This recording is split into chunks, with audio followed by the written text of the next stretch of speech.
నెల్లూరు నగర ప్రజలు ట్యాంక్ బండిగా పిలుచుకొని మూలాపేటలో ఉన్నటువంటి నెక్లెస్ రోడ్డుకి చేరుకున్నాం. ఒకసారి ఈ నెక్లెస్ రోడ్డుని పరిశీలిస్తే గతంలో ఈ నెక్లెస్ రోడ్ అనేది లేకపోవడం వల్ల నెల్లూరు ప్రజలు ఎంతో ఇబ్బంది పడేవాళ్ళు. అయితే ఈ నెక్లెస్ రోడ్డు ఏర్పాటు అయిన తర్వాత ఏదైతే గణేష్ నిమజ్జనం సైతం ఇక్కడ ఈ గణేష్ నిమజ్జనం అనేది దాదాపుగా 9 రోజుల పాటు ఈ ఉత్సవాలు జరుపుకొని ఘాటుగా కూడా ఇక్కడ ఏర్పాటు చేశారు. అదేవిధంగా నెల్లూరు ప్రజలందరూ ఉదయం, సాయంకాలం వేళ ఇక్కడ వాకింగ్ చేయడం, వ్యాయామం చేయడం, అదేవిధంగా కొంతమంది పెద్దలు, స్నేహితులతో ఇక్కడ సరదాగా అంటే హైదరాబాదులో ఏ విధంగా ఒక ట్యాంక్ బండ్ అనేది ప్రజలకు ఆహ్లాదకరమైనటువంటి వాతావరణం ఇస్తుందో, అలాంటి ఆహ్లాదకరమైన వాతావరణాన్ని నెల్లూరు ప్రజలకి అందజేస్తుందని మనం చెప్పుకోవచ్చు. అయితే మొత్తం మీద ఈ ట్యాంక్ బండ్ గురించి మరికొన్ని విషయాలను అడిగి తెలుసుకుందాం.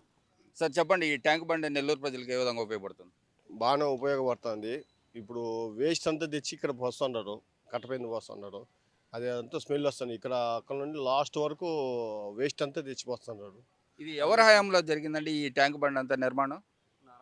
నారాయణ గారు నారాయణ గారు చేశాడు. అప్పుడు నుండి మళ్ళీ ఇప్పుడు వచ్చినాక ఇక్కడ మెయింటెనెన్స్ సరి లేకుండా ఈ టైప్ ఈ నెక్లెస్ రోడ్ అనేది పూర్తి స్థాయిలో పూర్తయిందా నిర్మాణం? పూర్తి స్థాయిలో అంటే కొంచెం వరకు అయింది బాగానే. 80% అయింది బాగా. అంటే తెలుగుదేశం ప్రభుత్వం తర్వాత ఏమన్నా ఇక్కడ ఈ నెక్లెస్ రోడ్డుకి సంబంధించి అభివృద్ధి ఏమన్నా జరిగిందా? తెలుగుదేశం గవర్నమెంట్లోనే జరిగింది ఇది. మొత్తం ఈ కట్ట రిలీజ్గా ఉంది. అప్పుడు టీడీపీ గవర్నమెంట్లోనే బాగా జరిగింది ఇక్కడ. వర్కర్స్ అంతా బాగుంది. ఇప్పుడు మళ్ళీ తర్వాత ఇప్పుడు కొంచెం మెయింటెనెన్స్ సరి లేకుండా దారుణంగా తయారైంది. కొంతమంది చిన్నారులు కూడా ఇక్కడ ట్యాంక్ బండ్పై వాకింగ్ అదేవిధంగా వ్యాయామం చేస్తున్నారు. వారితో కూడా మాట్లాడదాం. చెప్పమ్మా, ఏంటి ఏం చేస్తున్నావు ఇక్కడ? వాకింగ్ చేస్తున్నాను. చాలా స్మెల్ వస్తుంది వాకింగ్ చేస్తుంటే. కొంచెం క్లీన్ చేయాలి. ఇంకా రోడ్డు కానీ కొంచెం డ్యామేజ్ ఉంది. క్రాక్స్ అనేది వచ్చేస్తున్నాయి. కొంచెం బాగా చేస్తే బాగుంటుంది. ఇది ఎవరు వేయించారు ఈ రోడ్డు? నారాయణ సార్ వేయించాడు. మరి ప్రతిరోజు వస్తావా ఇక్కడ వాకింగ్ చేయడానికి నువ్వు? వస్తా నేను. రోజు వచ్చి వాకింగ్ చేస్తుంటా. కానీ చాలా డర్టీ స్మెల్ వస్తుంటుంది. మరి ఏం చెప్తున్నావు నారాయణ సార్కి, ఏం చెప్తున్నావు ఈ రోడ్డు గురించి? కొంచెం క్లీన్ చేపించి కొంచెం రోడ్ని బాగా చేపించాలని అడుగుతుంది. ఓకే, నీ మాటగా నారాయణ సార్కి చెప్తాం.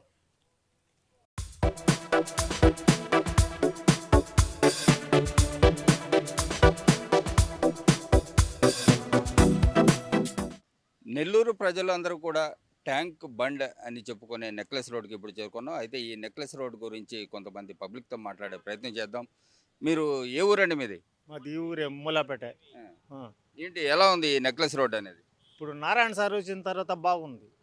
అంటే ఏ విధంగా ఉపయోగపడుతుంది నెల్లూరు ప్రజలకి ఈ నెక్లెస్ రోడ్ ఏ విధంగా ఉపయోగపడుతుంది? వాకింగ్ ఇది అవుతుంది. ఇక్కడికి వచ్చి సాయంకాలం అయితే కొంచెం ఎండకి కొంచెం చల్లగా ఇక్కడ కాసేపు ఉండి ఒక గంట 2 గంటల సేపు ఉండి ఇంటికి పోతున్నాం. ఇంత మునుపు ఏ విధంగా ఉండేది ఈ ప్రాంతం, ఇప్పుడు ఎలా ఉంది? ఇంత ముందు గంట నిండా శాండాలంగా ఉండింది. నారాయణ సార్ వచ్చిన తర్వాత బాగుంది.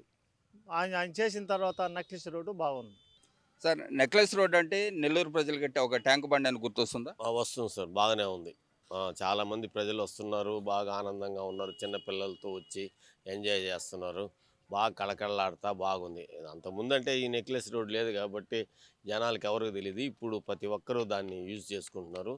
బాగా ఏమైనా పుణ్య దేవాలయ పండగలు అవి వచ్చినప్పుడు కానీ జనాలు అనే చెరువులో వదిలిపెట్టడం కానీ అన్నీ బ్రహ్మాండంగా ఉన్నాయి. ఈ నెక్లెస్ రోడ్డు ఎవరి హయాంలో జరిగిందండి? నారాయణ గారి టైంలోనే ఆయన టైంలో బాగా జరిగింది. రేపు వచ్చినా కూడా ఆయన బాగా చేస్తాడు. మీరు ఎప్పటి నుంచి ఈ ట్యాంక్ బండ్ మీద వచ్చి వాకింగ్ అలాంటివి విశ్రాంతి చేయడం చేస్తున్నారు? 3 ఏళ్ళు నుంచి వస్తున్నాం.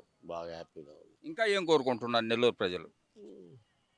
నెల్లూరు ప్రజలు ఏం కోరుకునేది ఏముంది, ఇటువంటివన్నీ డెవలప్ చేసుకొని బాగా దేవాలయాలు అన్ని దర్గా. మరికొంతమంది ఇక్కడ కూర్చున్నారు, వారితో మాట్లాడే ప్రయత్నం కూడా చేద్దాం. అయితే నెక్లెస్ రోడ్కి సంబంధించి చాలామంది చాలా అభిప్రాయాలు చెప్పారు. ఏంటి చెప్పండి, ఈ నెక్లెస్ రోడ్ గురించి మీ అభిప్రాయం చెప్పండి.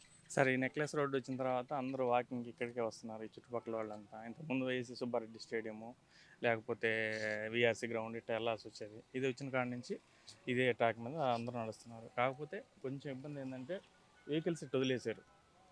వాకింగ్ చేసే వాళ్ళు కొంచెం డిస్టర్బెన్స్. ఒక 10 గంటల దాకా కానీ ఇటు కానీ అక్కడ కానీ ఆపేస్తే ఈ వెహికల్స్ పోకుండా ఉంటాయి. వాకింగ్ చేసే వాళ్ళు ఫ్రీగా ఉంటుంది. ఈ ట్యాంక్ బండ్ అనేది ఎవరి హయాంలో జరిగిందండి? ఇది నారాయణ గారు చేశారు. మరి నెల్లూరు ప్రజలకి ఇప్పుడు ట్యాంక్ బండ్ అంటే ఇప్పుడు అందరికీ కూడా ట్యాంక్ బండ్ అంటే హైదరాబాద్ గుర్తొస్తుంది, కానీ ఇప్పుడు ట్యాంక్ బండ్ అంటే నెల్లూరు ప్రజలకి ఈ ట్యాంక్ బండ్ గుర్తొస్తుందా? అవును సార్, గుర్తొస్తుంది. కొంచెం కొంచెం డెవలప్మెంట్, కొంచెం ఈ నీట్నెస్ చేస్తే చాలా బాగుంటుంది. ఇంకా మీరు చెప్పండి, ట్యాంక్ బండ్ అనేది ఏ విధంగా మీరు ఉపయోగించుకుంటున్నారు ఈ ట్యాంక్ బండ్? వాకింగ్కి అన్నిటికీ బాగా ఉపయోగపడుతుంది. కాకపోతే ఏంటంటే ట్రాక్ అనేది బాగా చెడిపోయి ఉంది. నారాయణ హ్యామ్లో వేశారు కానీ తర్వాత మెయింటెనెన్స్ లేదు. కాబట్టి ఎంతోమంది యూస్ చేసుకున్నారు కాబట్టి దాన్ని కొంచెం డెవలప్ చేస్తే ఇంకా అందరికి యూజ్ అవుతుందని మేము అనుకుంటున్నాం. Okay, thank you.